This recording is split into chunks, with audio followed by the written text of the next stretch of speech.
Good evening. Welcome to the 985 Workbench.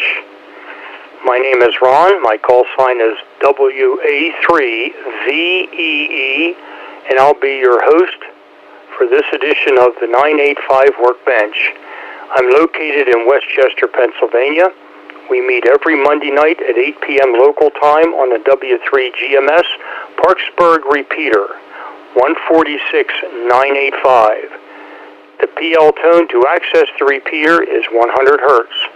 For those who use tone squelch on receive, the repeater transmits a squelch tone of 94.8 Hz.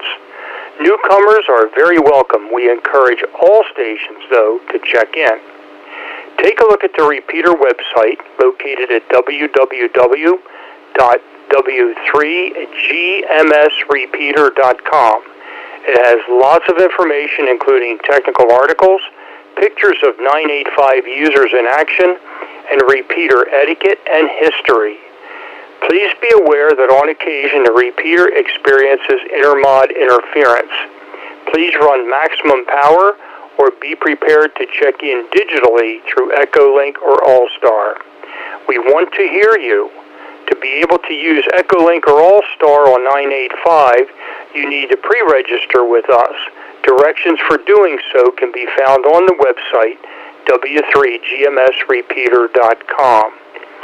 Also, when EarMod is present before starting a transmission, give a short call. Am I getting in okay? Once the host, who is me, confirms that you are or are not, then you can share your longer comments if you're getting in okay. Here on the Workbench, we focus on answering general questions of radio theory and operation. Additionally, we invite each station to briefly comment on your amateur radio activity or activities in the past week. When checking in, please indicate if you have a question for the Workbench. If you don't have a question, please still check in. After all stations have checked in, we will first share what we've done this past week using a roundtable format. Please write down the call of the station that checks in right after you. When you have finished your comments, turn the mic over to that station. Once we have made our comments, we will start the question and answer portion of the Workbench, operating as a directed net.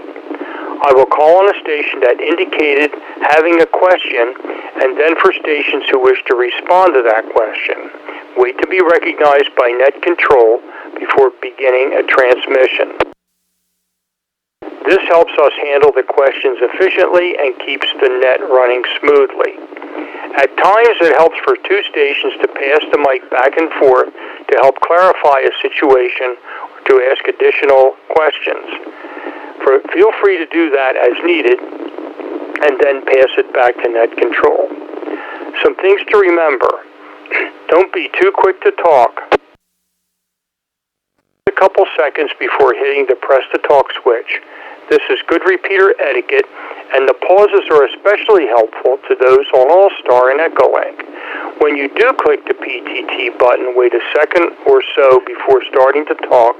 We don't want to miss what you have to say first, or your prefix on your call sign. It takes a moment for the repeater to begin processing your PL tone. Also, the repeater has a 3-minute timer. If you talk for more than 3 minutes without letting up on your mic button, the repeater completely shuts down until you release your PTT. So, every 2 to 3 minutes, especially on RF, release the mic button for just a moment like this. You can continue. It's not necessary to let the repeater carrier drop. Before we begin, I want to say thanks to all of my fellow Workbench hosts. They are the ones who make this happen. You may be interested in hosting the Workbench. Please contact Jim, AF3Z, or any of us, and we'll help you get started. Lastly, please join us this Thursday at 8 p.m. for the 985 Roundtable. At this time, we're going to start the check-in process. Remember to indicate if you have a question for the group. We're going to start with digital stations, those using only Echolink or All-Star first. I will leave long pauses to make it easier for you folks on digital to get in. So Pardon the long pauses of dead air, just waiting to make sure everybody has a chance on digital to get in. So, digital stations only, those using Echolink or All-Star. It's your turn to check in. This is W3GMS, and you're listening to the 985 Workbench. Check-ins digital only now. Whiskey 8, Charlie Romeo Whiskey, CR, no question.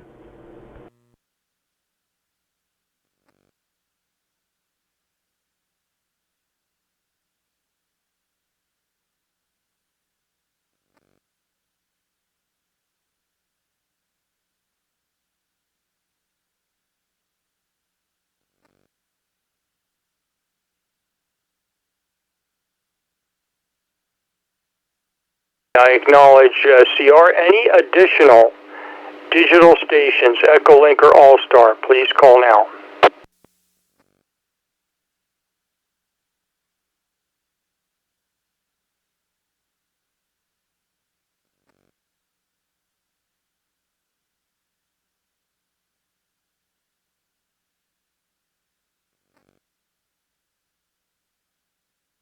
Heard. Now we will take RF and other digital stations. Please spread them out a bit in case there are other digital stations who have not had a chance to check in. So all stations, RF and digital, please call now. C3 RFG, Jim in Malvern, no questions. KB3MNA Mobile, no questions.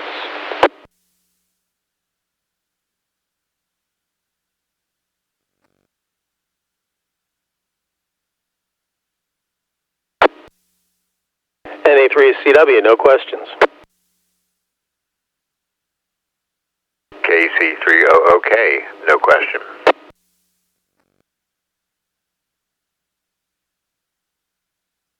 AF3Z, no question.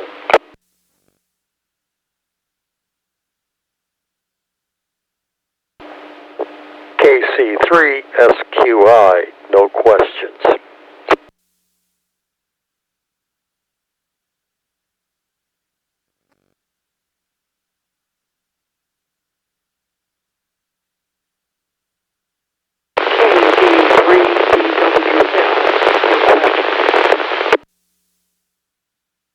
Hold for a second. Last station, you're awfully noisy. It's going to be tough to copy, but if you can get in a better spot, if you're using an HT, find a good sweet spot and try it again.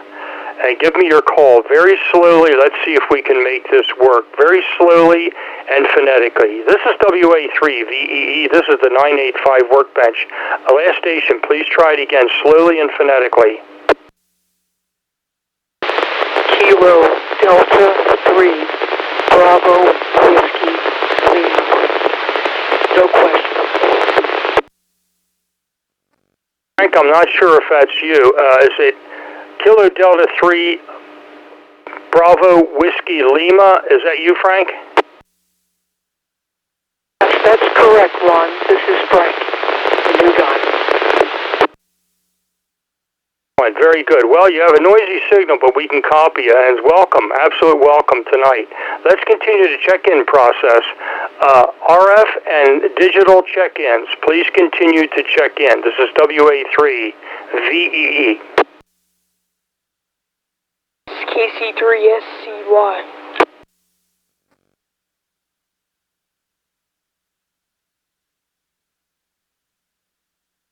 Free Foxtrot, no questions.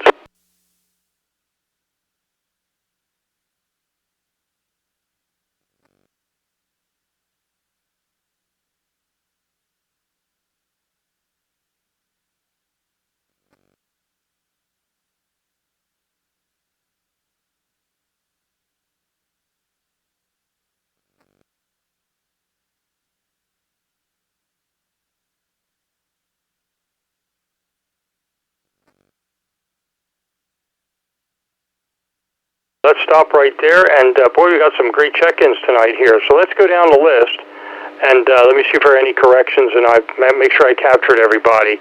You have CRW8CRW, KC3RFG, KB3MNA. Chris, good to hear you tonight.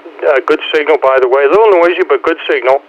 NA3CW, KC3OOK, AF3Z. Glad to have you on board. I don't know what happened to your photography meeting, but glad to have you here, Jim. KC3SQI, KD3BWL. Frank, welcome aboard and welcome to 985. Again, we need to get in touch and we need to get squared away. You need to get your email put on QRZ so I can send you some info. KC3SCY, I'm going to come back to you in just a second. Luke, I got a question for you. Good to have you on board. And Renee, my goodness, glad to have you on board. K3 Fox. Excellent. Luke, just for a second, KC3SCY, would you like me to put you at the top of the list? No need for that, and I have no question. Back to you. This is KC3SCY. Luke, very, very good. Let me give one more call here for check-ins before we get the roundtable portion started. This is the 985 Workbench. Your host is Ron, WA3VEE in Westchester, and calling for digital or RF check-ins for the 985 Workbench. Please call now before we get started.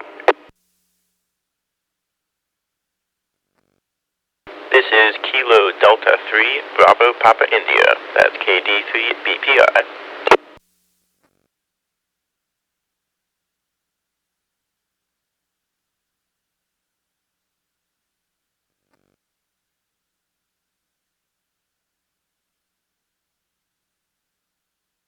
Very good, Simon. Got you at the end of the list here. We're going to run down the list again.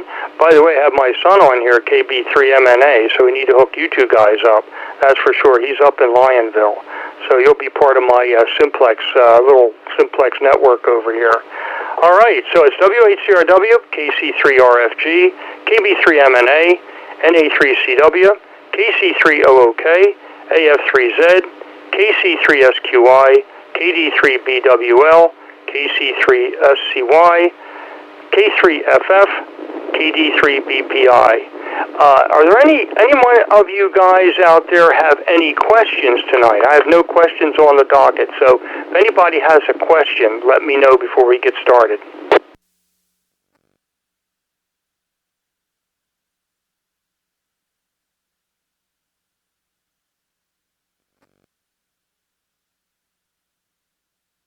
Sounds like we'll be talking about crickets tonight. Excellent.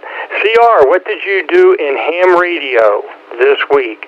Take about a minute and tell us. W8CRW, WA3VEE.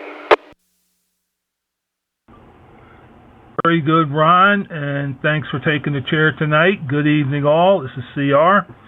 And let's see, this week in ham radio, nothing special, just the normal 985 activities, some nets on some other frequencies, and I played a minor role the other day up at Joe's assisting with the first phase of the tower lift.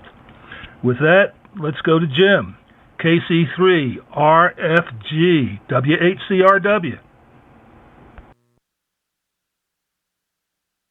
8CRW, this is KC3RFG. Thank you, CR. Jim here in Malvern, and also a short report from this station, unfortunately. Not too much activity this week, the normal nets and some 985 activity, but not much else happening in the shack. We've been outside a lot. So with that, I will pass it over to Chris, KB3MNA from KC3RFG. Thank you, KC3RFG. This is KB3MNA. Thanks for having me, Dad. Yeah, good to be on again. I will also keep it relatively short. I don't have anything going on too much with radio. Still trying to get my home setup situated a little bit. Taking longer than I thought it would, mostly because there's not a ladder to my attic, so I kind of have to make my own ladder and get up in there and kind of set things up the way I want them to. But something still technical, but non-radio related. I've been getting into setting up the Linux operating system on my home computer. So that's been pretty interesting, getting to root around and dig around into some technical software stuff. And who knows, I might be able to tie that in with radio somewhere down the line. But other than that, yeah, that's pretty much everything I've got going on. So with that, I will hand it over to NA3CW, who's KB3MNA.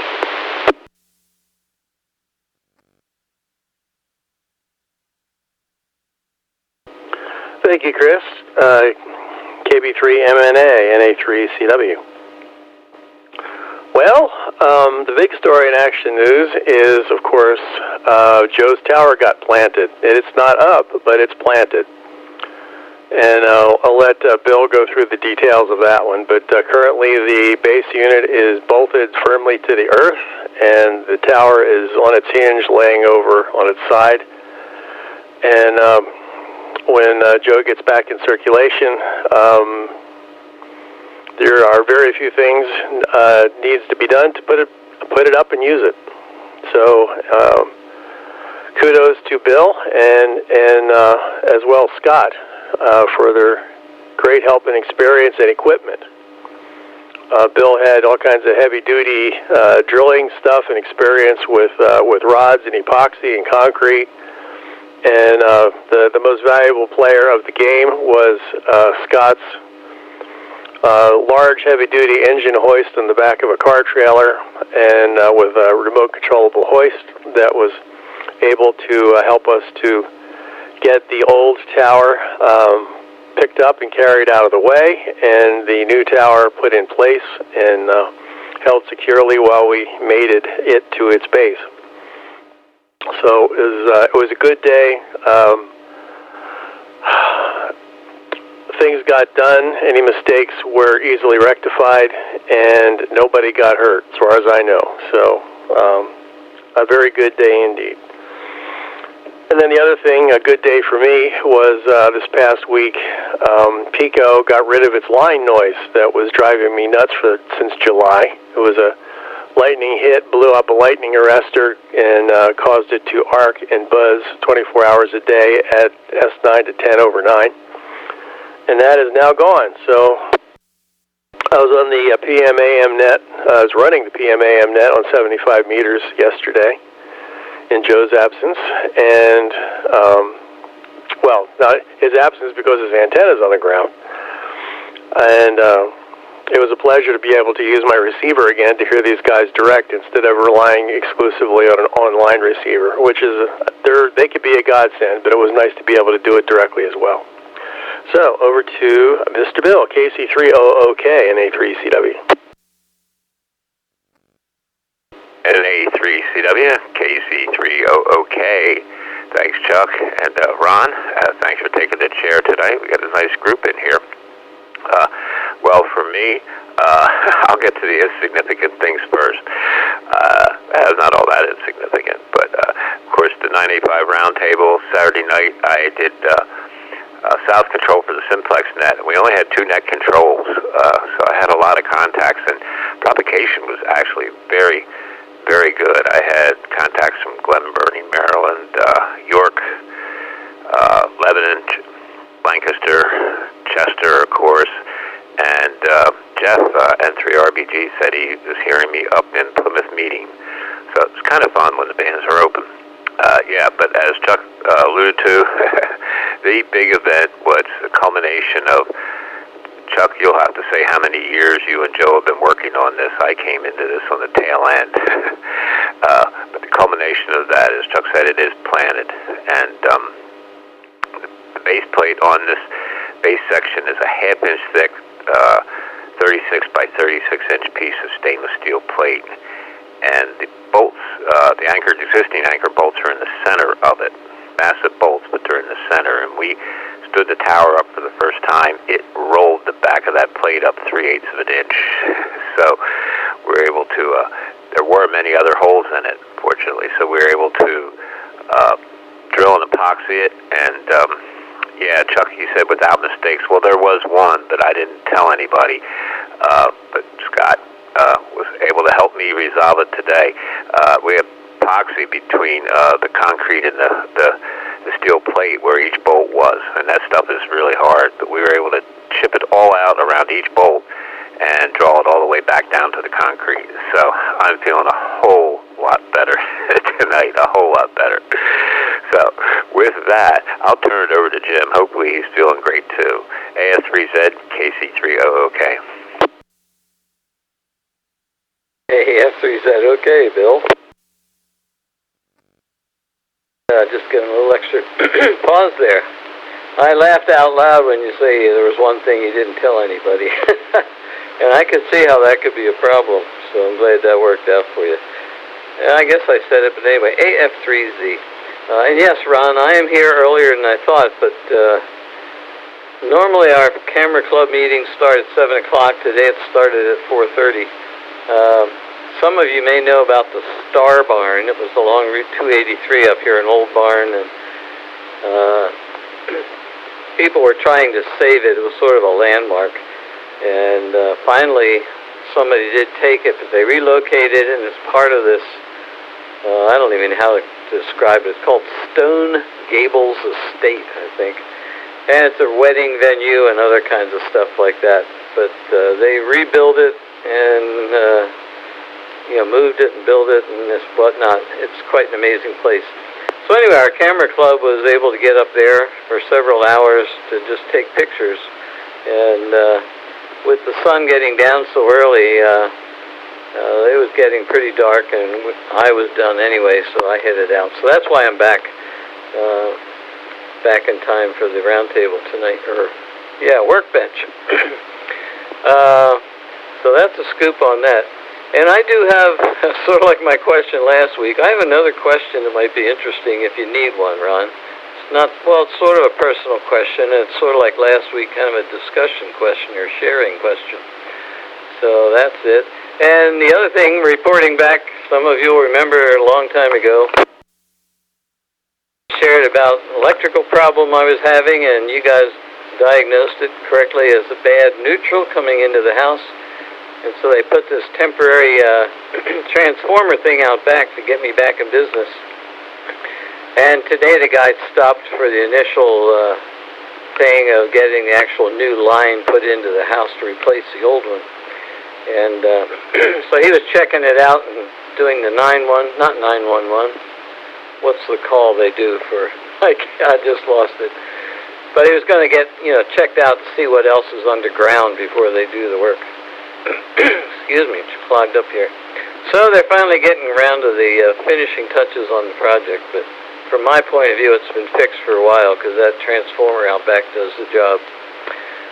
And what else, ham radio-wise? Not a whole lot. A little bit of CW here, there, and that's about it. And roundtable and stuff like that. So, who's next here? Wayne. KC3SQI, this is AF3Z.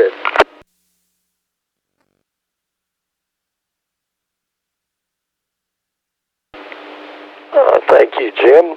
AF3Z, this is KC3SQI.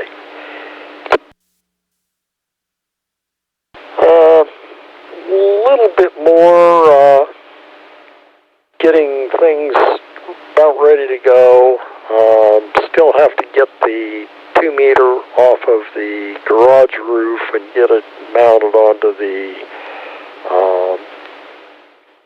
new mast and get a little more distance between the antenna and the TV antenna so that the wife can watch the football and I can actually get on the radio. Did try to check in with John on the old folks net, 10 meters. I did, we couldn't quite make the contact, but at least he heard me, couldn't make the name. So, I thought there was another local person, so, I went up a couple megahertz and sat there and finally got an opening and to talk to this person. And it was, he was coming in with 20 over 9. So I really thought he was local. He was talking about doing a lot of DX, and that's what he likes. And none of the people in his club could help him, so I suggested he come over and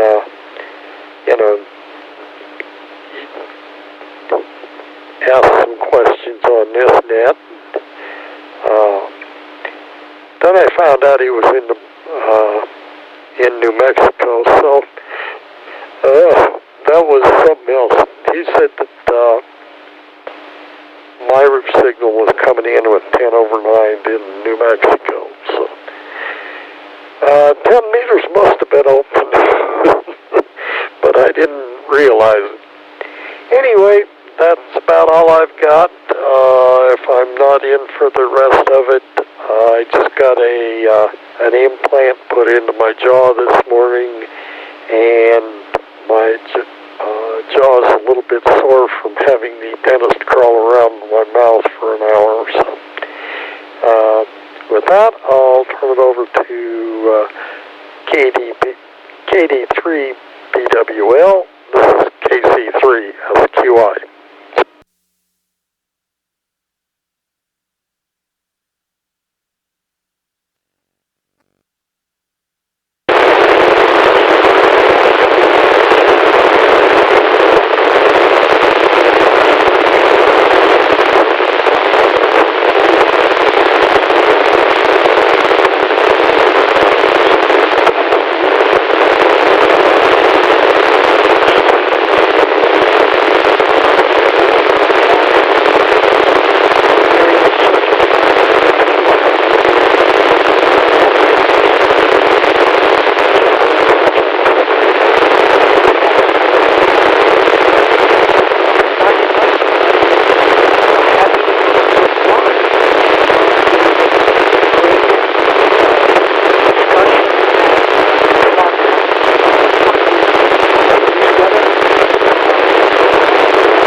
Stand by 1 second.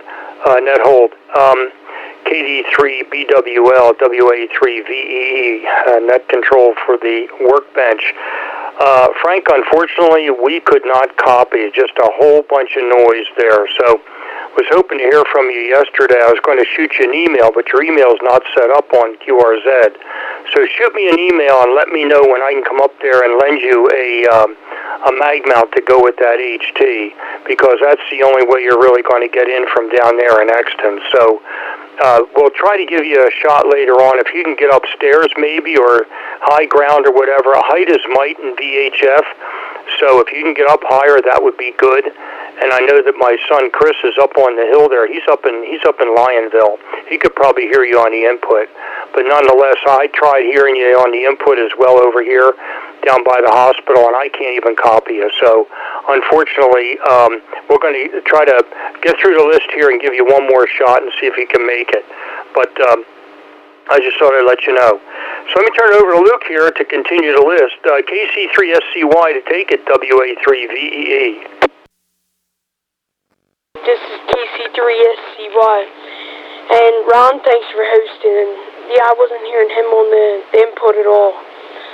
So, anyway, good to hear everybody on the net today. This week in ham radio, haven't been too busy. I've tried to get on some CW a little bit, get my CW speed up. I think I'm about 18, 19 words a minute right now. My goal's 20, but I hadn't had a ton of time to get on CW, so I've kind of just been sitting around 18, 19 words a minute. I was over at Joe's on Saturday. With, I don't know how much assist I was, but we were over there doing the tower projects for Joe. So they brought over the 400-pound base and mounted that all down, super sturdy to the ground. And then they cranked up the tower, but like Bill said, it flexed, so we had to put some more bolts in and put back down. So now, once it dries and it's all tightened up, I'm pretty sure next time all they have to do is put on all the cables for the rotor, antennas, stuff like that, and then, of course, put on his vertical and the arm that the dipole will attach to. So I'll keep it moving, and I'll turn it over to, I think it's K3FF. This is KC3SCY.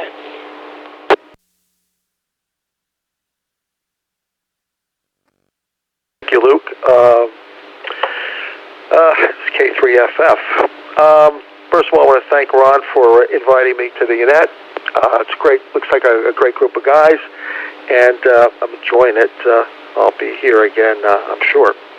What did I do this week? Well, this weekend was busy with Hamfest. We're selling some equipment, and we did real well. What was encouraging about it was that the rigs, which are 1980s, 1990 versions that have been restored, in fact, all of them went to young hams or new hams, and I think that's very good. I'm glad to see somebody that young people are still coming into the hobby. Looking at you, Luke. And what else? Oh, I've been spending the rest of the week both preparing for the DX contest at the end of the month and restoring rigs. Working on a 570, an old FT1, which is a really nice old rig, and an IC746 Pro. And my only comment is that, I do like to work on rigs most of the time. I spend more time trying to source parts for some of these old rigs than I do actually debugging. So let's see. I'll pass it on to Simon, I guess. KD3. I think it's BPI. It's K3FF. K3FF, KD3, BPI. You got it right. Thank you, Ron, for running the net tonight. It's good to hear everyone, and good to hear about the tower progress. I've been listening in on GMS as I commute to and from work, and it's cool to hear the progress. And it's cool to hear the process as well of putting up the antenna and sort of restoring the used antenna mast, because I'm pretty sure whenever I get an antenna mast, probably not going to buy a new one, probably get a used one. So it's neat to hear about the work and what it takes. My week in ham radio, every morning, every afternoon, I have my radio on in my car as I commute to and from work, and sometimes I put my call out there, sometimes I just listen in, and that's about the extent of it. My home setup is pretty much finished for now. I just need to organize my desk a little bit better. I did just I got a free speaker at the Kimberton Hamfest. It's a large Motorola metal can one, 3 ohms impedance. And I finally got the mating 3.5 millimeter audio jack and soldered a wire onto it, and it works great. It just works great. It's of course very loud. If you turn it up, it'll start to resonate a little bit, but other than that, it's a great speaker. Very heavy, and it was free, so can't argue with that. Other than that, just keeping up with work. I'm always happy to talk about what I do. I do design and repair on avionics at a company up in Exton, Innovative Solutions and Support. And we've been doing requalification of an auxiliary radio control unit, a Honeywell unit, and the electroluminescent panels have been, well, they've been long discontinued. The unit originally was first offered in 1993, perhaps even earlier. It's an old unit, and the panels, of course, fail, and they're obsolete parts, so we have to try to source a new one.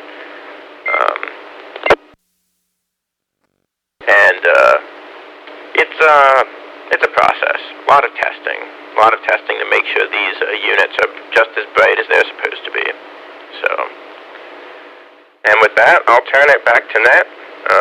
Thanks again, Ron. WA3VEE, this is KD3BPI.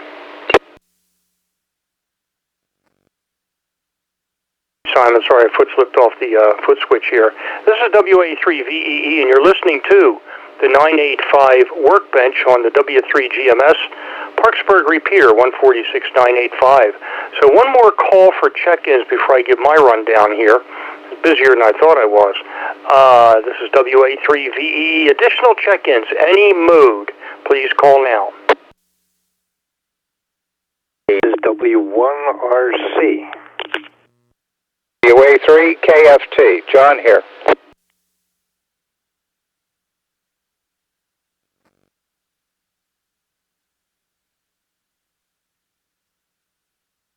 John, I acknowledge you, but right before you there was David. Give me your call one more time slowly, please. AA3GLI.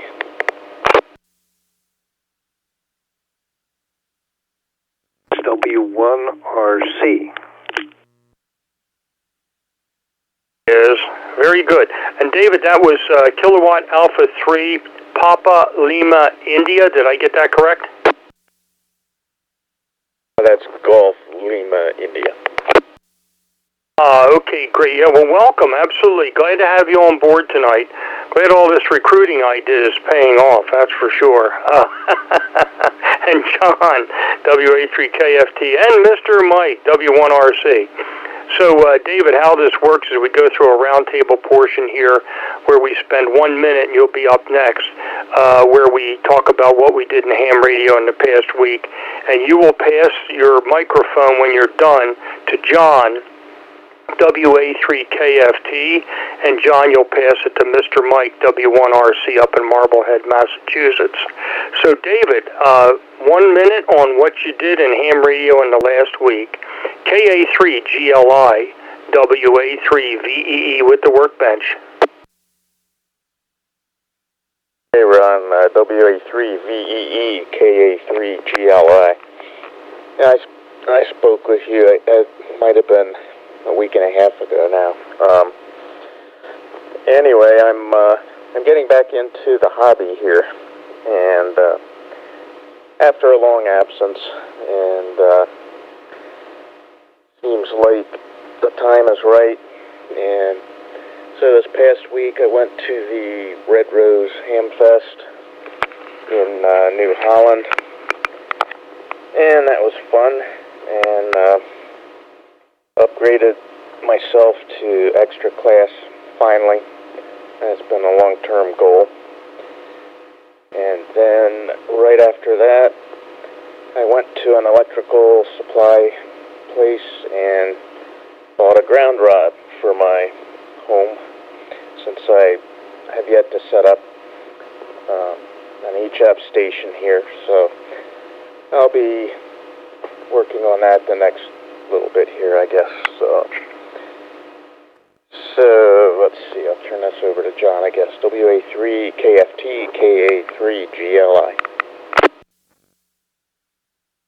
KA3GLI, WA3KFT. Okay. I hope the ground rod is 8 feet long, not 4 feet. They're supposed to be 8 feet. I have 2 towers, and both towers have 2 8-foot ground rods.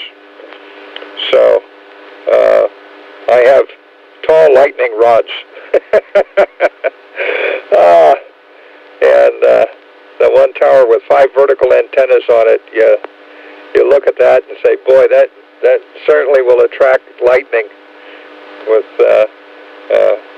metal vertical antennas up there.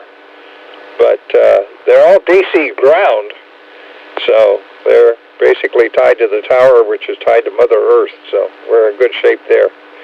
I was at the Hamfest this past Saturday, and I managed to sell a few things. I came out ahead of the game. I covered my expenses and had some left over, which is a good thing. And what I got rid of has been in my collection for quite some time, and I'm happy to unload it. Ron has been over to my house, I know, once, so he knows how large a collection I have. I think the oldest piece I have dates back into the 1920s or 1930s. It's a transmitter, and only a transmitter. It uses crystals, and I do not have the external power supply. It is a 5-meter transmitter, and that's because television didn't exist. New England to Mike, W1RC, W3KFT.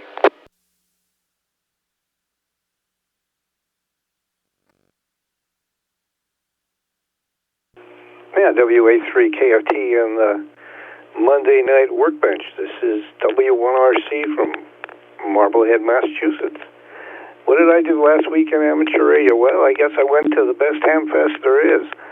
Nearfest was last weekend, well, Friday and Saturday.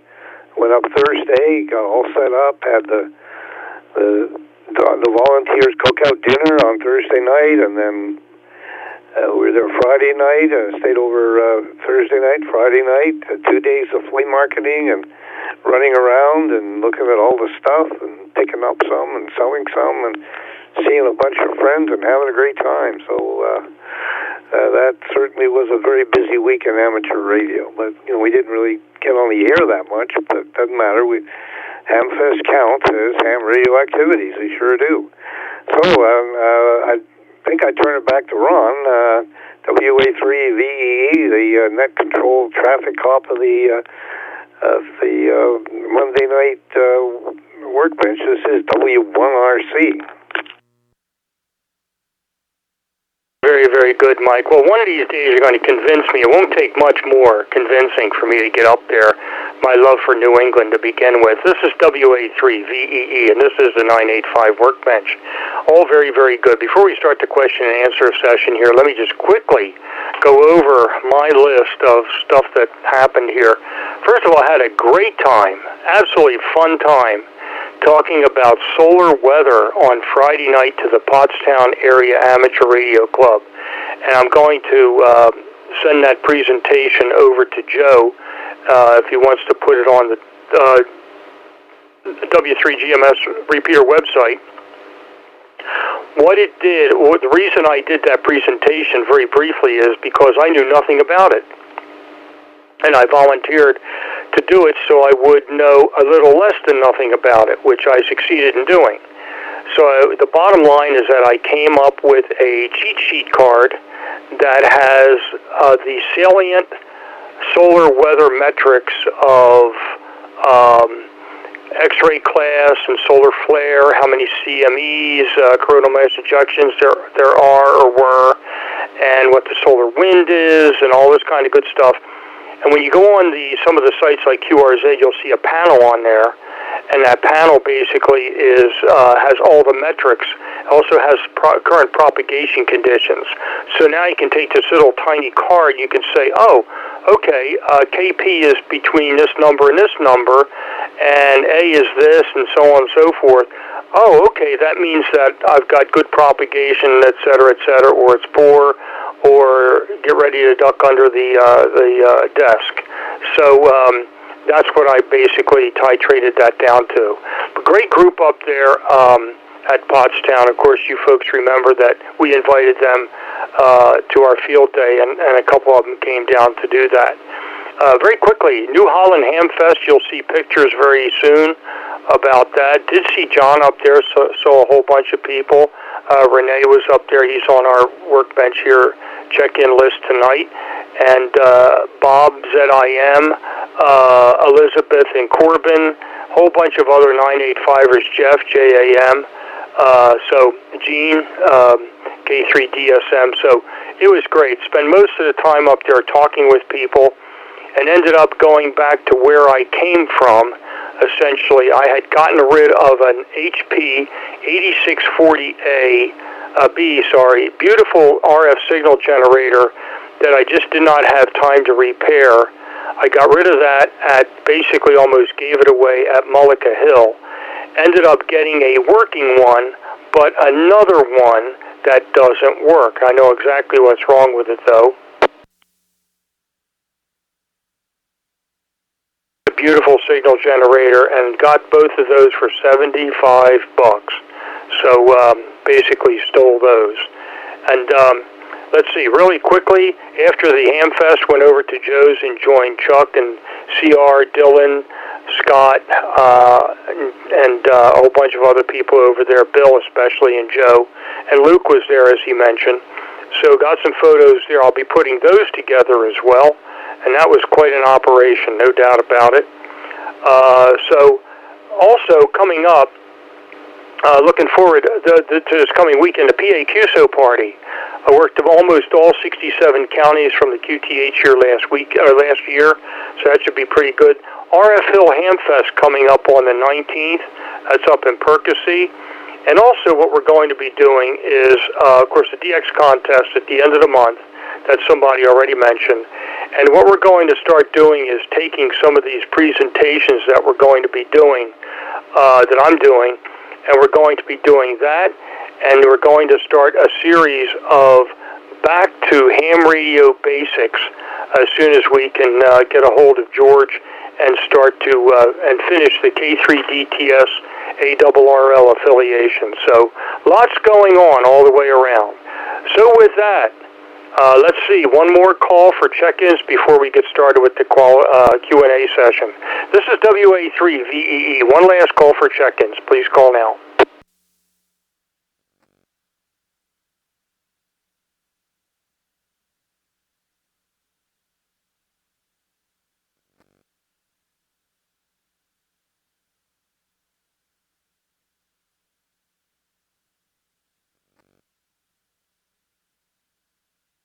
A couple other comments before I get started here with the question and answers.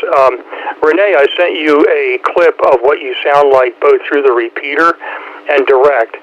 And my compliments. I don't know what you're running up there in Boyertown, but I have you on the input. You'll hear it. It's phenomenal.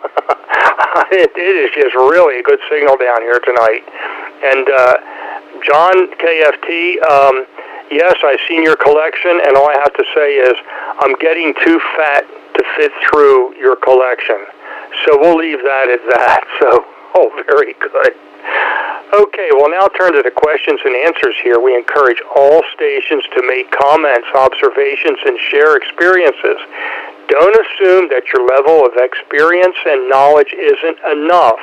We can all learn from each other and contribute to our discussions. So feel free to pick up the mic and have some fun. And I believe that Jim is the person with the question. So Jim, you're up. AF3Z, WA3VEE with the Workbench. All right, thank you, Ron. I am still up, though I might be in bed soon. Had a good day here, very busy, and a lot of exercise, but good. Yeah, my question bounces off of some of the pre-net discussion here about computers between you, Ron, and Chuck in A3CW. And it's something I played around with in my head, and years ago, like 2003 or something, or 5, I played around a little bit with Linux. But my question for us tonight is to move to Linux as your main computer. What kinds of ham software? One of the things that held me back was some of the key things I wanted to run for ham radio on a Linux machine didn't run there. I didn't know how to use them. But how easy is it to get set up on Linux, primarily for ham radio reasons for me? What software is available? Anybody know what kinds of things are available for Linux? Or how do you make such a transition? And are there still Windows programs that you really can't get around any other way? So that's sort of my general question. Back to you, Ron, AF3Z. And that's a golden goose egg question. So let me turn it over to the group directly. This is WA3VEE. Comments and answers and wisdom for Jim.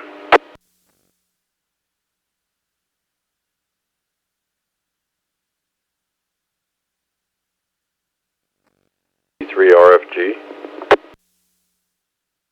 Ed, KC3RFG, WA3VEE. Ron and Jim, AF3Z, other Jim. If you go to Linux, now I've run Linux on a few laptops.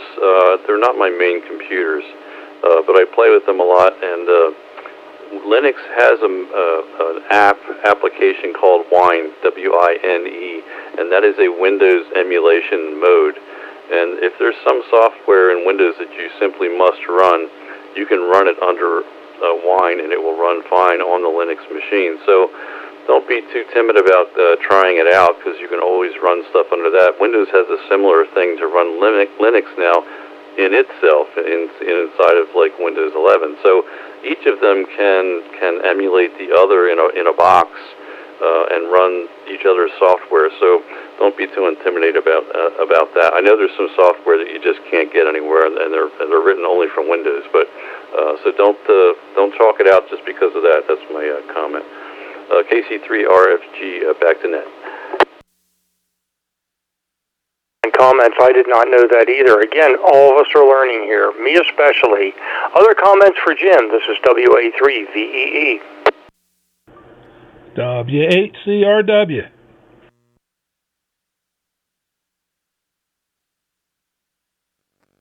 Let me see. Let me get you in here. N2AHT.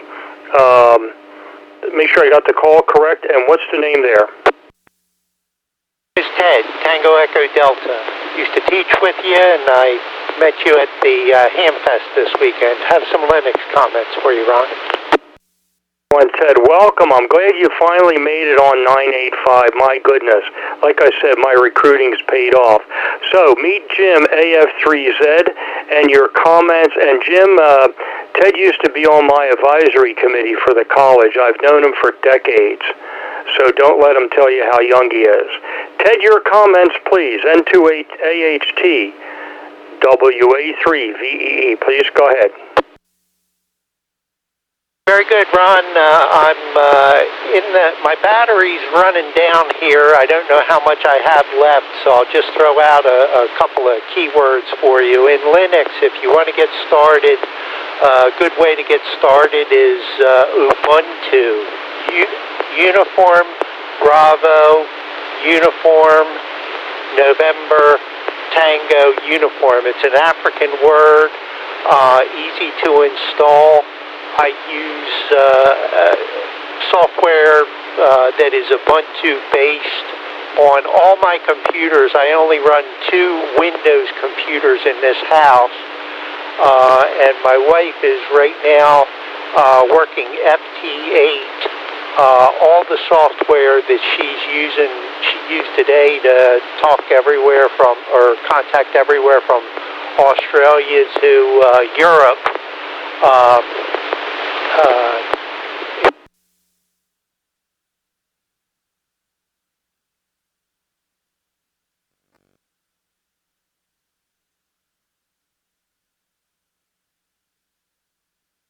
Like Ted's battery died on him there, but let's come back to Ted to see if that's really the case. Other comments for Jim? This is WA3VEE in the meantime.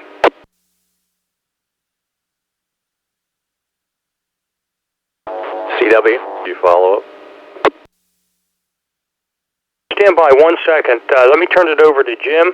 And Chuck, when you're done, turn it over to KC3RFG Jim. NA3CW, WA3VEE. Since he was already on a thought there, let's go back to Jim. RFG. Chuck, Ted rattled my brain a little bit. I forgot to mention, if you want to start in Linux, you have to install an operating system, and Ubuntu is the most popular one. I can also recommend Linux Mint. Linux Mint looks and operates just like Windows. It even has a start button, so that's the second most popular, and they both, Mint runs on Ubuntu software, so they are the most prevalent and easy to get programs for and all that. There's also a third option called Zorin, Z-O-R-I-N, and those are the three most popular distributions. Back to you, Chuck. Do I have it?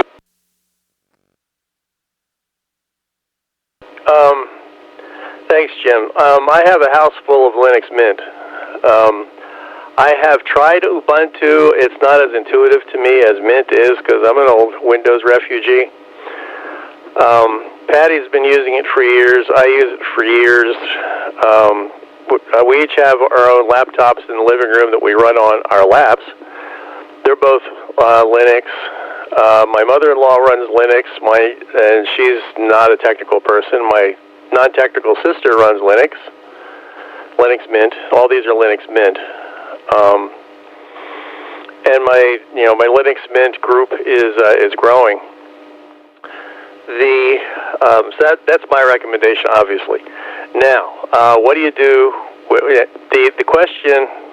Well, let me back up. Wine. Some things run on wine, and some things don't run on wine. And by the way, wine is it's an emulator, but it stands for wine is not an emulator. Go figure. Some things will run on wine and some things won't. And some things run somewhat on wine and some things don't. So that's kind of it depends. In my case, I have my daily driver, and Joe's running Linux Mint as well. My daily drivers are all Linux Mint. However, I have a virtual machine with Windows 10 that I've had that for a long time. Because there's some programs, especially engineering design programs, that are just not available under Linux. One is my favorite antenna simulator, EasyNet. It's not available under Linux. It will not run on wine. My favorite PC board program is DipTrace. It will run on a wine, but occasionally it hangs up, but it runs much better under Windows, and so on. The only thing that, now you can get Linux-based antenna simulators, but it's not as easy to run as EasyNet. You can get Office packages for free. Actually, Linux Mint comes with an Office package called LibreOffice, but it's not as compatible with Microsoft Office documents as is another one that I use, which is called FreeOffice. And that works interacts with Microsoft Office documents very, very well. So it's about, I would say, in the last 6 months, my main reason of going to my my Windows virtual machine, which lives inside of Linux, is to keep Windows updated. There is one database program that I really like. On a rare instance, I need a database program, and that's called Microsoft Access. And that's what I will be using this Thanksgiving for the local Thanksgiving dinner distribution that the Consortium of Churches in Parksburg are running. And I make up the labels, and it's a whole lot easier to do it in a proper database than any other way I know. And they've tried others, and they don't work very well. So when you talk about ham radio software, there's quite a bit of ham radio software that is available in Linux, quite a bit. But it gets down to, in all cases, what is the very specific stuff that you want to run, and check it out from there. But as far as daily driver, you're online, you're doing stuff, office package, yada, yada, yada. I'm on Linux 99.9% of the time, but I do maintain a virtual machine of Windows. Sorry for the long tirade. NA3CW. Very good, Chuck. Additional comments for Jim on programs that will run, ham radio programs that will run on Linux, etc., etc. This is W3GMS.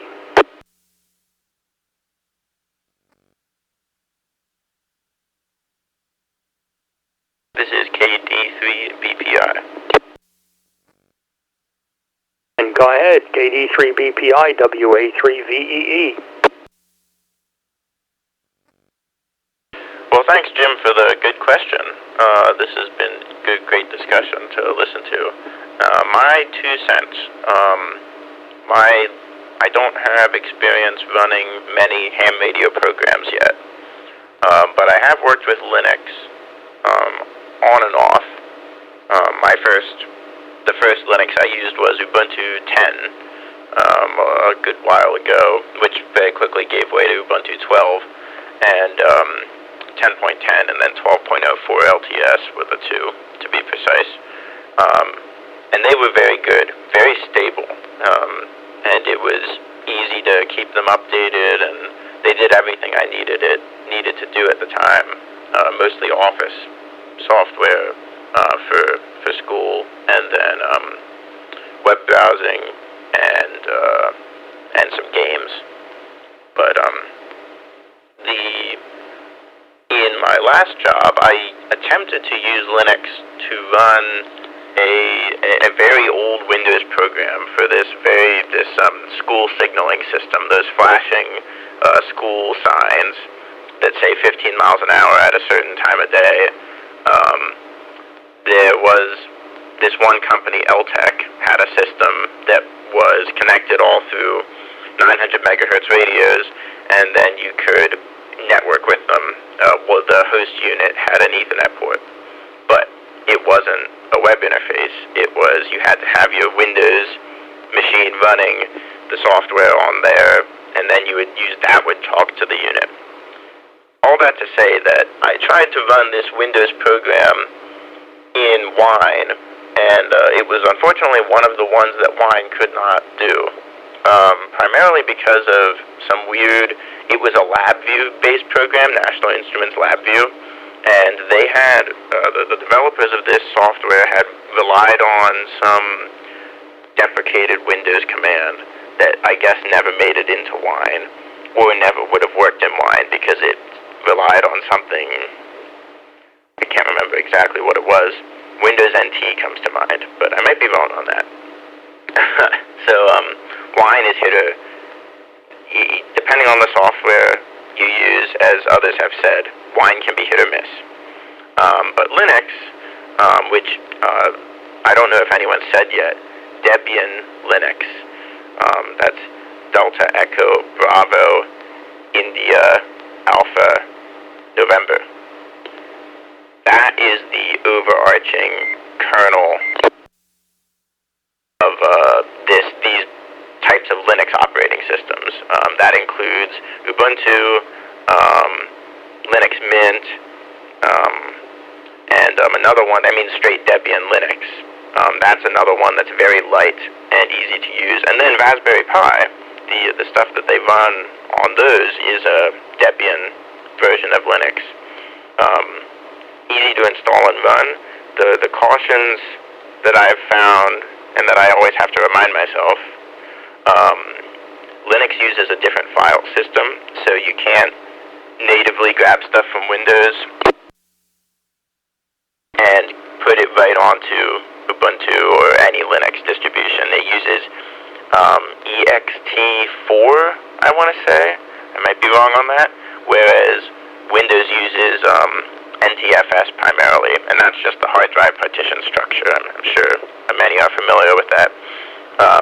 And you can't natively go from one to the other. I believe Linux can grab off of NTFS, a Windows installation, but Windows cannot grab off of Linux unless you do some hocus pocus with the Windows subsystem for Linux, which I wasn't able to get it to work. But yeah, and if you go into Linux, you'll find it's very robust and very reliable. I always enjoy Linux, but as others have said, the software that you use day to day as a EE, it just doesn't always work on Linux, so you're kind of stuck with Windows, for better or worse. Though, I've been able to run a lot of Python stuff, especially on Raspberry Pis. Very good for scripting, and Raspberry Pis, I mean, you can write C, and then just, compile it just like you can on Windows, but, if you're smart about it, you can access the GPIO directly. You can write drivers for things like SpyBus, the Sierra Papa India serial peripheral interface. So, I think I've yapped long enough. Maybe it's getting close to 3 cents, so I'll send it back to net. This is KD3BPI. Simon, thank you so much. KD3BPI, WA3VEE. Additional comments and clarifications for Jim. This is WA3VEE.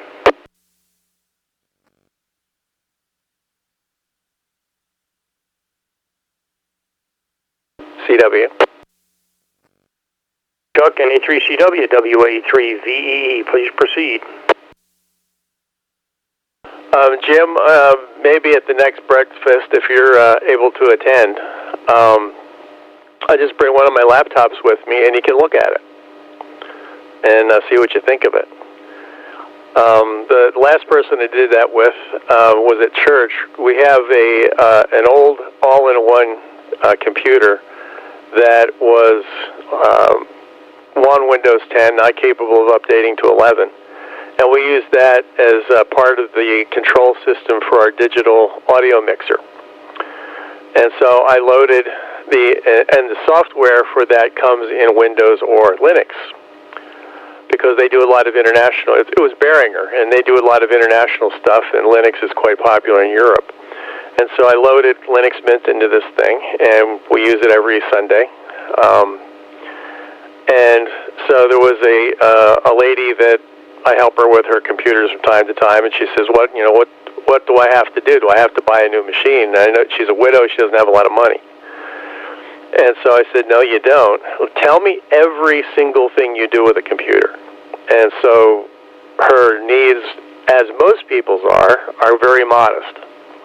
So I said, "Come on over here, and I'll show you what I got here on this Linux Mint." And so I showed her how you do stuff, and she says, "Oh, I can understand that," and showed this, that, and the other. I got online, and it'll play videos, it'll play audio, it'll do all that kind of good stuff. And she said, "So, make my computer look like this." And so that's on my to-do list. But she's an older woman, a people person, but no technologist, and she was very comfortable at first sight looking at it. So what I can do is bring as far as that goes, I can lend you one of my spare laptops that has Linux Mint in it, and you can play with it. Take it home and play with it and see what you think of it. NA3CW.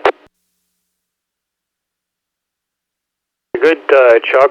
Any additional comments before I turn it back to Jim? This is WA3VEE in the Workbench. KC3RFG.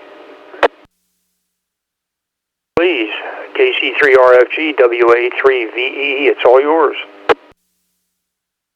3VE, thank you again, Ron. I'm just thinking of things, and Chuck has brought up a lot of great points as well. One that I forgot to mention is that Linux will run just perfectly on a 10-year-old computer. So if you have an old one around, you can install it on there, and it'll run just fine. It's not like Windows. It doesn't have to have the latest bells and whistles and super-duper chips and lots of memory. It will run just fine on a 10-year-old laptop, and it's happy with it. So his suggestion is great. That's how I learned playing with Linux.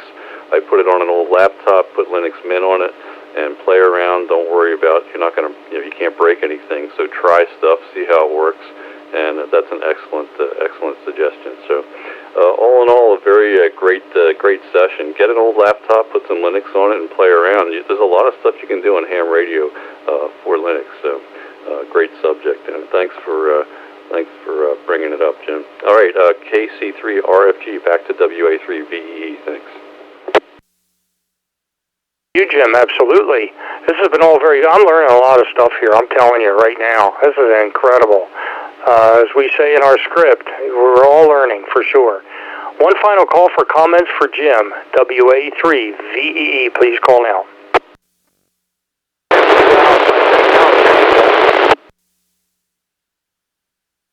You're still noisy, but I'll tell you what, we will work on this. We do this every week. We have a roundtable on Thursday night. We'll get this fixed so you can have a good signal Thursday night, no doubt about it.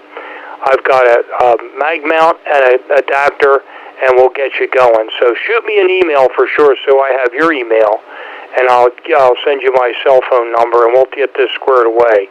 Yeah, it's still noisy, still really, really tough. All I hear is static, so we'll have to get that fixed for you there. But again, one last call for comments before I turn it back to Jim. WA3VEE. 2 Alpha Hotel Tango. Better, Ted. Probably got a new battery. N2AHT WA3VEE. Go ahead, Ted. On his last legs, too, I'll say this. Everybody look for the package, Andy's Ham Radio. Andy's Ham Radio. It's a package of all kinds of pre-installed stuff on an Ubuntu-based distribution, and it'll run live.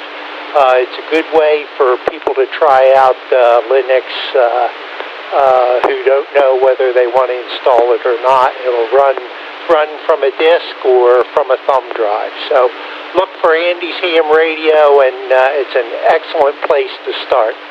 Lots of stuff on YouTube as well. Before this battery dies, I'll check out. Thanks, Ron. Thanks, everybody. Good evening. November 2 Alpha Hotel Tango. Very, very good. So an antenna for Frank and a battery for you. Got them both. Excellent. Great to have you on board, Ted. Finally got you on 985 after all these years. Let's make it a regular, definitely. Jim, let me turn it back to you and see if we've confused you and have filled up your notebook with notes. AF3Z WA3VEE. Did we do a good job? All right. Yes, you guys did a great job. Yeah, fortunately, in my playing around before, I'm familiar with some of the language like distributions and Ubuntu and Mint and all that good stuff. So it wasn't totally a foreign language to me. And first of all, Chuck, I like the thought of borrowing a laptop or something. The next breakfast, though, I'm planning to not be around. I'm going to be in Ocean City, New Jersey. Taking a few days there, and that's when I could finally fit it in my schedule. I'm hoping to sail maybe the day before the breakfast, that Thursday. But anyway, but sometime we can get together. I could stop by Parksburg or whatever. Or it can wait. This is not urgent. But something I've thought about many times, and as Windows keeps going, whatever, it'd be nice to get off of that, at least in the shack here. I'm a Mac person for my main computer. And I had a little experience, I don't know if they call it Wine, but there's a similar thing for running stuff on the Mac, and I played with that a little bit. My follow-up question, briefly, somebody wants to hit it, is you said Mint is very good for being sort of like, you feel like you're in Windows almost. And one of the things I had trouble with when I played with Linux before was, and I'm one that likes to get in under the hood, but I had trouble understanding some of the stuff, the operating system stuff, about loading in programs and digging through the file structure to find stuff that you need, or, you know, all that kind of stuff. Is there a big learning curve for being able to really get in there? AF3Z. To learn some more stuff here. Comments for answers for Jim. I'm anxious to hear this one also. This is WA3VEE. 3RFG. We're going to have to, we're not paying you enough for all this good information here. KC3RFG, WA3VEE, please. WA3VE, KC3RFG. Sorry, I didn't want to preempt Chuck because Chuck uses this on a daily basis, the Linux Mint. But what was I just going to say? Oh, Jim, AF3Z, everything that you want to do digging into the operating system, there is a YouTube video for. I'll leave it at that. KC3RFG, back to net.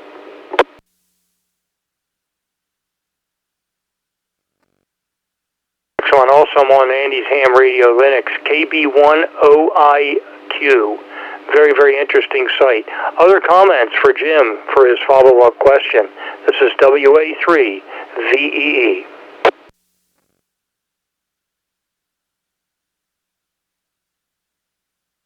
CW. Please go ahead. NE3CW, WA3VEE. I think Ubuntu might be more appealing for an Apple user as far as the way they lay it out.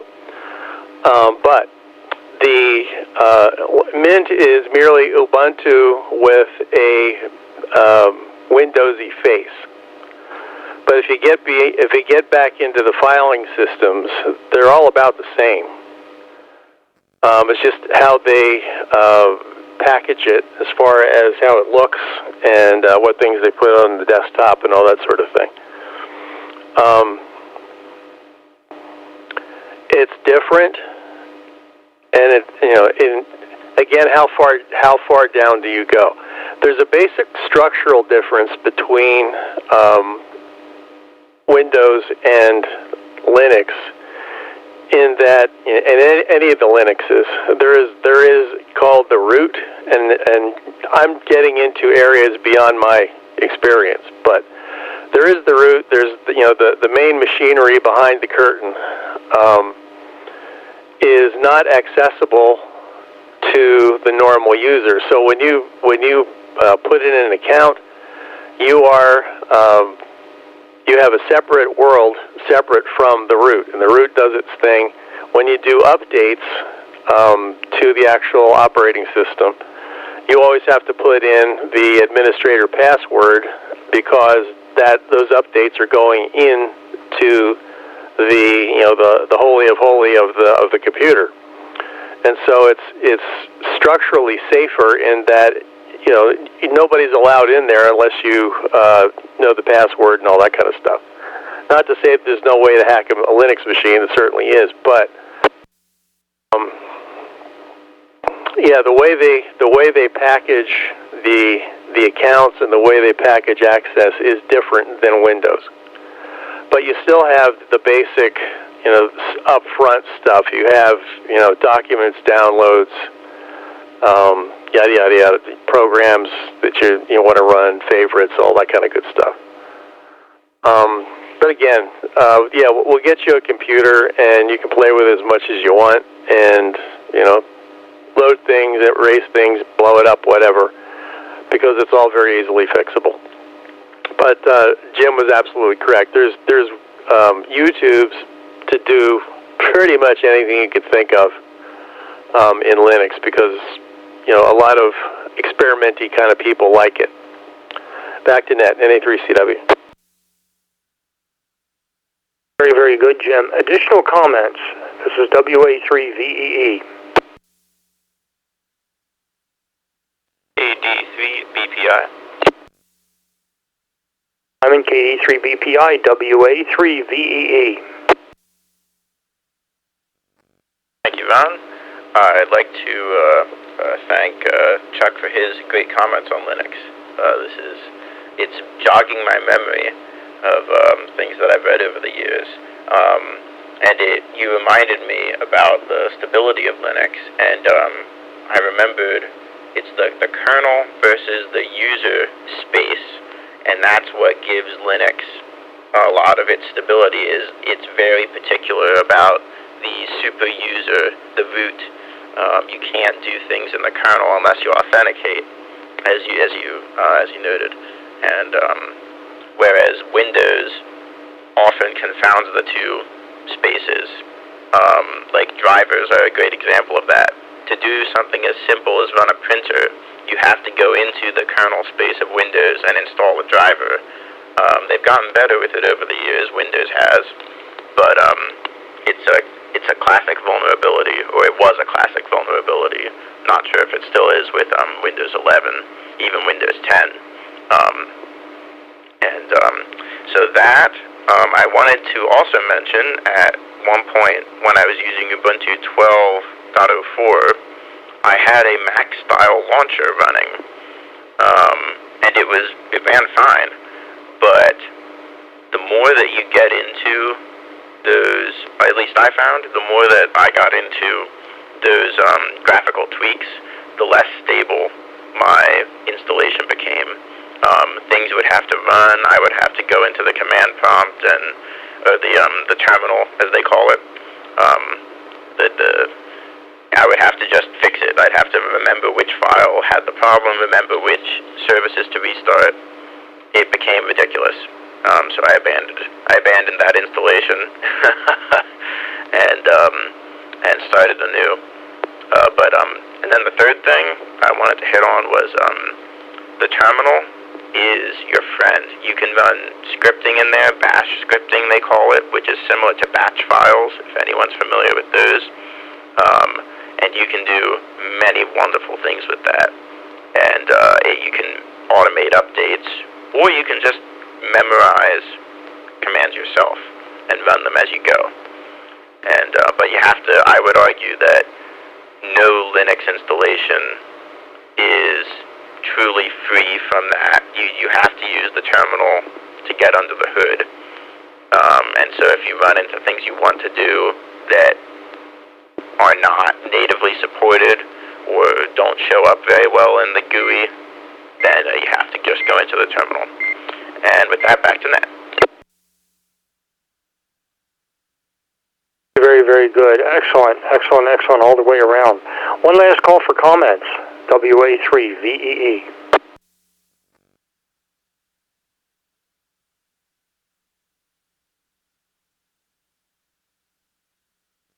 Jim, back to you. AF3Z, WA3VEE.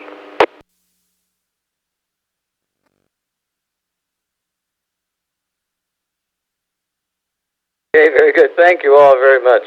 And I thought it might get a little sticky, but Simon, now you warned me it'll even get gooey when we get in there.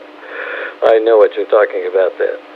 But anyway, I don't know if I ever heard it called GUI, but I know it's a graphic user interface. So anyway, very good. Yeah, that's great. All sounds good, and Chuck will get together sometime on a machine to look at and play with. Being the old codger I am, I sort of had some contact with some of this stuff way back in the days when you were running Pine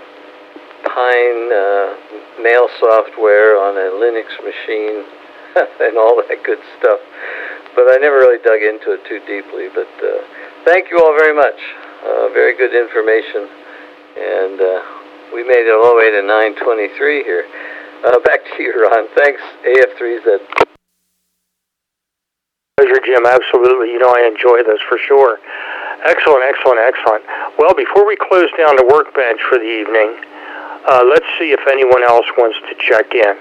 If you've been listening or working or you're a licensed ham or you just tuned in, we would love to hear from you. And some of the folks who got on tonight, Renee, Ted, Frank, we're going to get you squared away once and for all, for sure. You'll have a full quieting signal when I get done with you, for sure. And the others here, for sure, David, KA3GLI, please become regulars here on 985. And when Joe works you, he will give you the complete rundown on 985 from when he first designed it all the way up to the present for sure. And it is worth listening to. So I want to say welcome to all of you. Glad to have you on board here. And as I just said, please become regulars. And that includes Ted also. Almost forgot, for sure. So one last call. If you've been lurking out there, please get on the log. We got 16 folks here on the log. Like to make it a good, if we can get to 20, that'd be great, but I doubt it. But let's see if we can get at least one or two more check-ins. This is WA3VEE.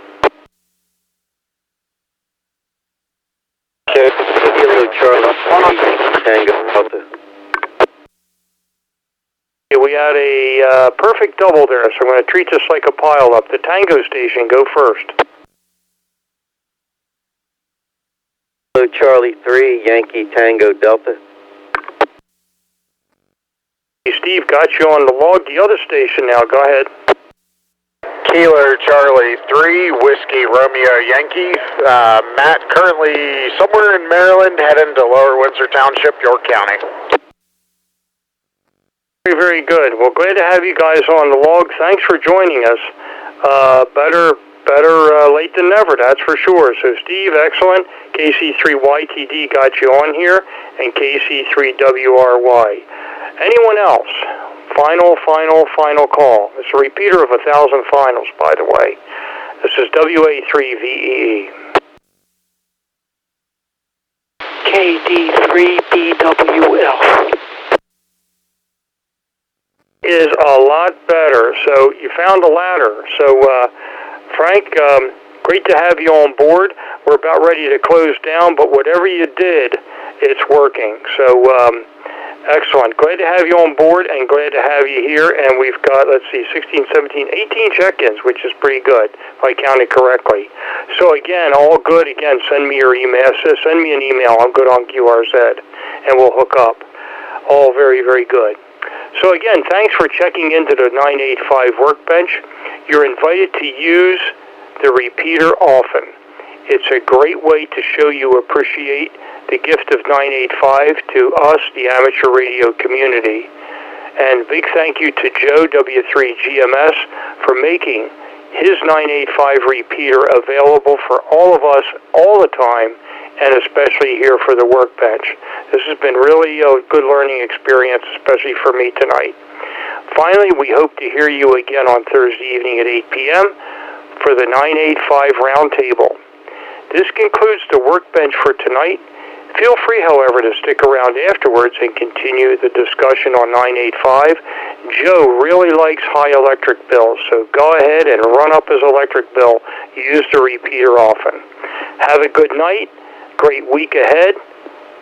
This is WA3VEE 73, and I'll be clear.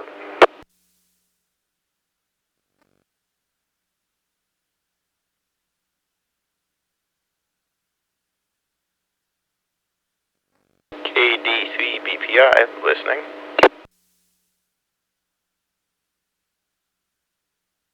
Comments tonight on that Linux stuff. All very good. Well, you certainly know me well enough from school. You know I'm a wires and watts guy. KD3BPI. And by the way, you probably remember Chris from the Valley Forge Hamfest. He was on tonight. You probably heard him earlier. KD3BPI, WA3VEE. And if anyone else wants to join us here for the post-game show.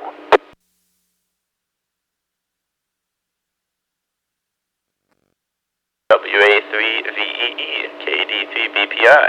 Thanks for coming back, Ron. I wasn't sure if you would be done after hosting this the long net, but yeah, wires and watts. No, I sympathize with that 100%. The only reason I can code is because it makes wires and watts somewhat easier some of the time. I'm thinking of Arduinos and PLCs and FPGAs primarily. Once you get into those crazy multi-threaded and, things that are well above my understanding, It just gets crazy. Heck, even C confounds me sometimes. I'm used to C++.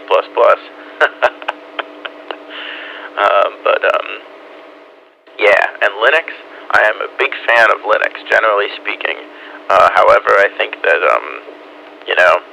like, you think about the old cars, think about all the interesting features that they had. Like, for example, on the old French cars, the Citroëns, the DS, deux chevaux. No, that's the 2CV. I'm thinking of the DS, though, with its hydro-pneumatic suspension. Let's just say, though that was clearly a superior product, it did not catch on, for obvious reasons.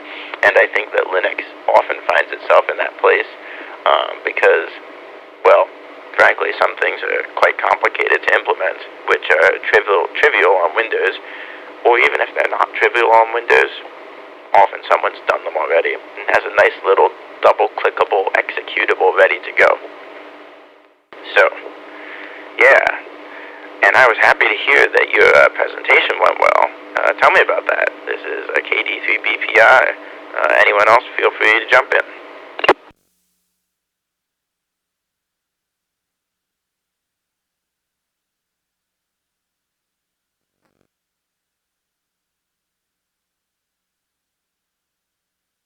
Left a nice pause there for the cause, as they say. But have a furry thing wants to steal some of my food over here, which is not unusual.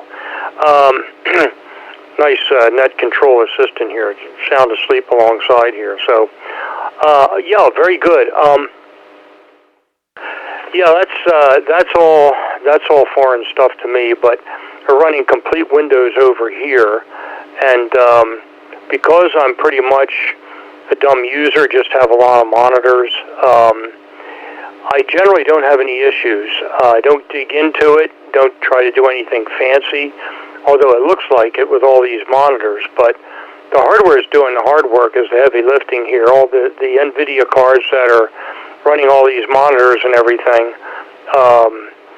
they're like I said, they're doing the heavy lifting. I do need to get another PC for the shack here, so I'll be looking around for that. But it's probably going to have to be this place where I got the professional desktop I have behind me here on my desk. That's the Trading Computers place out in Wyoming, because I need probably 2 graphics cards to handle 8 monitors. That way it can handle the 6 with margin. So the computer has 6 monitors on it. There's an additional there are two subsystems here. One does run on Linux, and it's transparent to me, and that is the oh heavens, it's called a ham clock, and another has its own system. It's the Geocron. So those are the 2 other monitors they're currently not on right now, but they're usually on over here on the side. They'll be on over the weekend when I'm doing a PA-QSO party, which, by the way, is a lot of fun. That's down on HF. When you get your general, you'll have a good time with that. The objective is to work every one of the 67 counties in Pennsylvania in one weekend. Go ahead.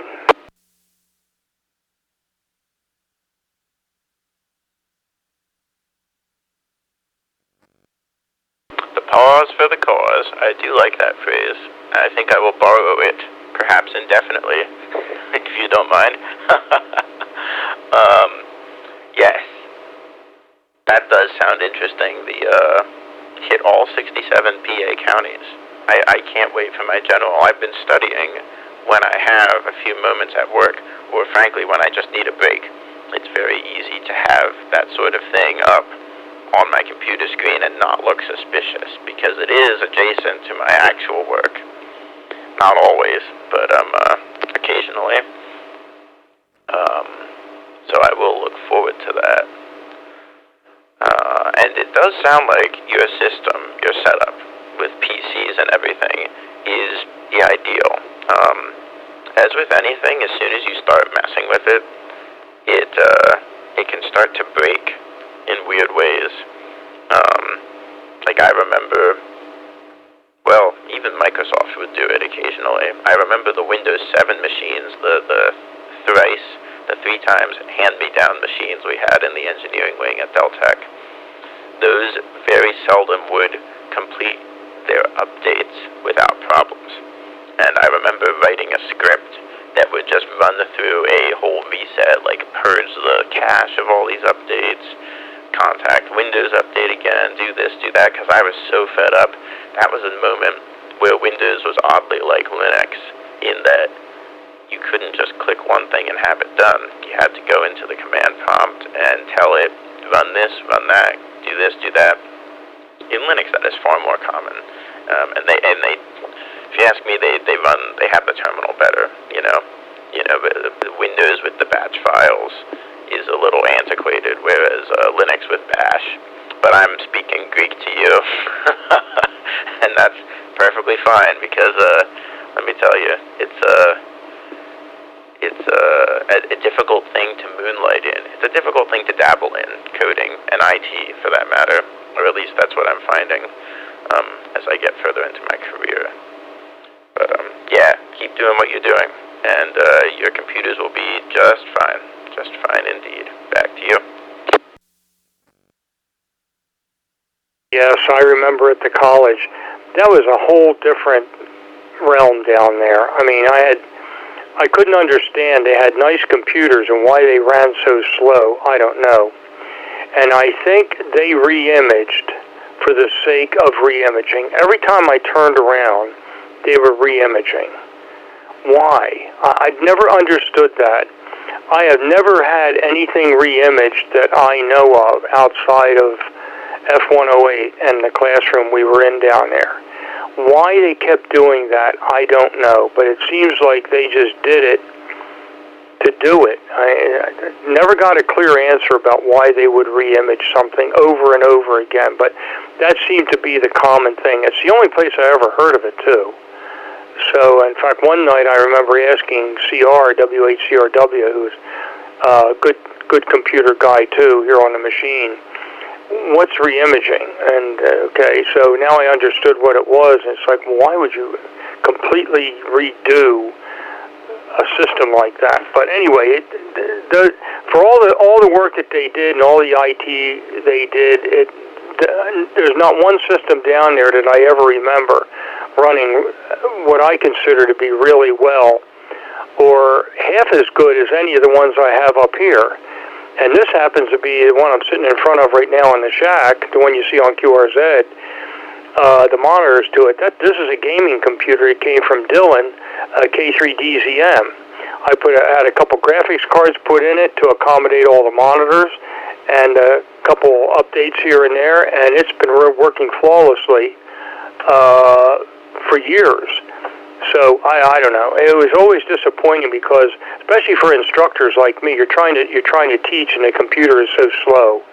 And it's like okay, who poured molasses into the CPU port or whatever it was, because it was terrible down there. So I think I understood that things had to go through Dover and all this, and I think every byte had to be kissed by the governor or something. I don't know what it was, but it was just terrible. So anyway, I hope the business. I'll bet the business office down there ran a lot more quickly. I can guarantee it, because I don't think that Dan Eman would put up with slow machines down there. So he's been the campus director for a while, but Dan and I got along very well. And he knew where every dollar was on that campus, I could tell you. KD3BPI WA3VEE.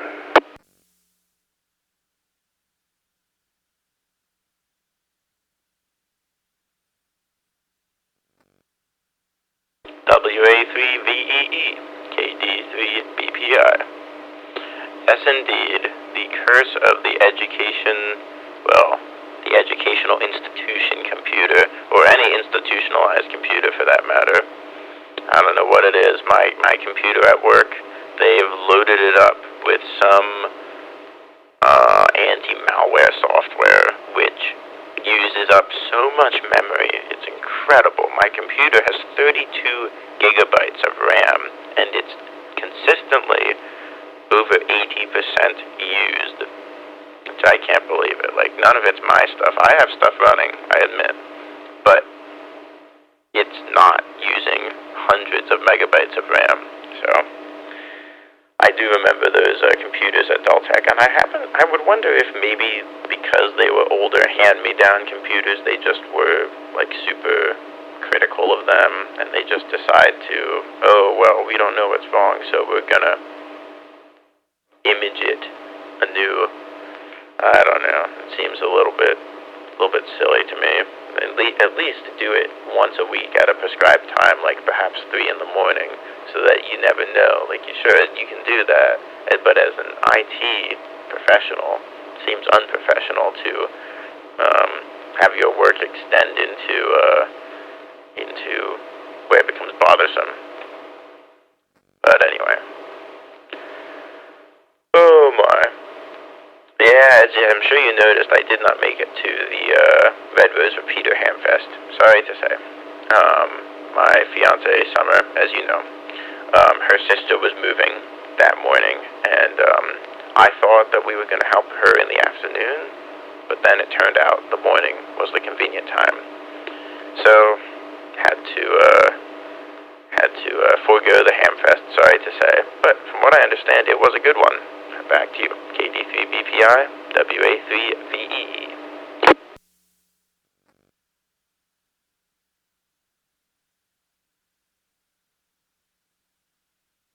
Very good, Simon. I'm going to try something here. Stand by 1 second.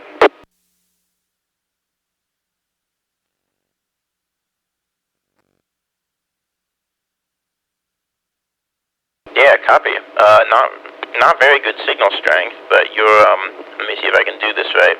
I guess you'll be a 5 and a 5, assuming signal strength is the second number. Back to you. Okay, very good. That was direct. That was actually me transmitting on 985. So that's good to know. Yeah, we'll have to check out the simplex thing. I'll probably put a beam up to aim it over in your direction. And I could do that probably almost not far off the ground, but as long as it's a beam. Because right now the house is blocking the signal in your direction. So that's probably what it is.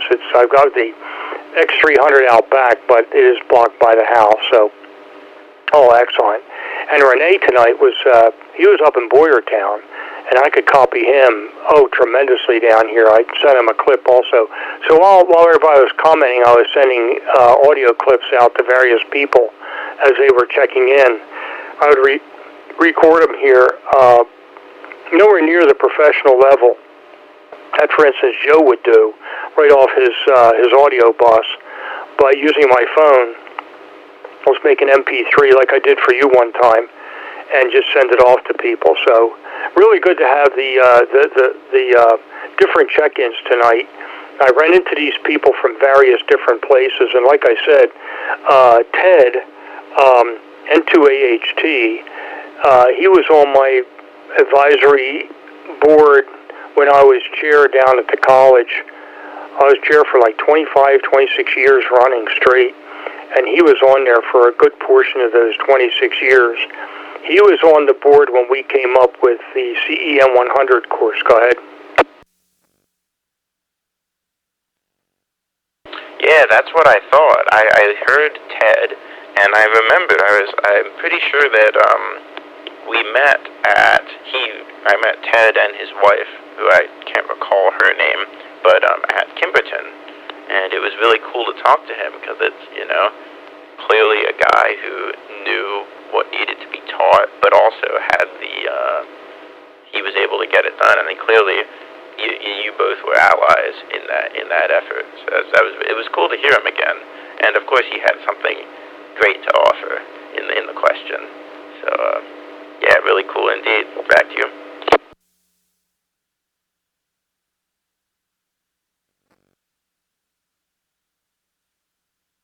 Very good. Yes, now I remember, and I also was texting Chris back and forth, and yes, he remembers meeting you also at Kimberton, so that was good. So good to have a eye-to-eye contact, and in ham radio we call it an eyeball QSO. That's what that's referred to. When you finally say, oh, wow, you really do exist in the flesh. Wow, because you talk in the ether all the time on RF, and when you finally meet somebody and have a conversation with them, another ham, we refer to that as an eyeball QSO. So all very good. So, Simon, I'm going to get out of here, and I have a breakfast appointment tomorrow morning, so I've got to get rolling here, get these furry things upstairs, get them fed and off into bed as well, and I'm going to do the same. So we'll say great conversation, great post-game chat here, and good to have you on good to have everybody tonight on the Workbench. It makes it even more fun for me. That's for sure. And I did before I go. Let me answer your question. Yeah, I think I mentioned earlier the solar weather presentation. What I did was, like I said, I'll share this to Joe, and he can put it on the website. Explain where all the solar weather comes from, what actually causes it, and so on and so forth, and the perturbations that occur to RF propagation, etc., and what the different metrics are, and what the ranges are, and when the numbers come in the various ranges, what effect that has on radio. That's a top-level Cliff Notes version of what I presented the other night at Pottstown. So I'll be having those panels up here on my system when I'm on HF, especially this weekend, which will probably mostly be on 40 meters for working around the state. So any time during the day, could probably get around the state on 40 meters with no problem at all, generally speaking. So I'll say 7-3, and you have a good night. Please pass all my dearest to Summer, and we'll be talking to you. KD3BPI, WA3VEE.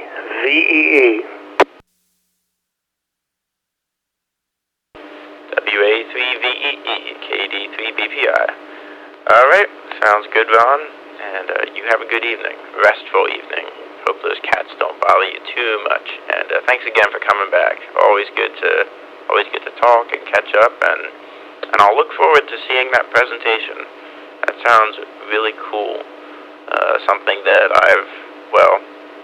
frankly, I haven't bothered looking into extensively because of how wide-reaching the topic is. It goes from astronomy to engineering to, quantum mechanics.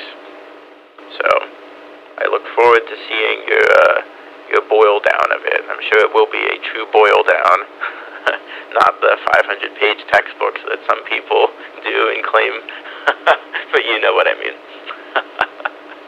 Good to talk to you, Ron. I'll stay behind here for a little bit and keep listening.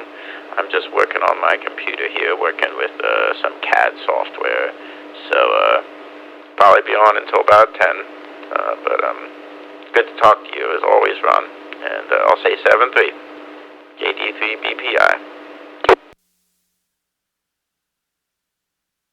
Great, Simon. You have a good night, and I'll say 7-3. I'm going to go QRT here, and the cats are never a bother. These little guys here are great, fantastic. The 3 mouse cat tears. 3 mouse cat tears. So it's my little nightum over here. Take care. Have a good night. WA3VEE clear and QRT.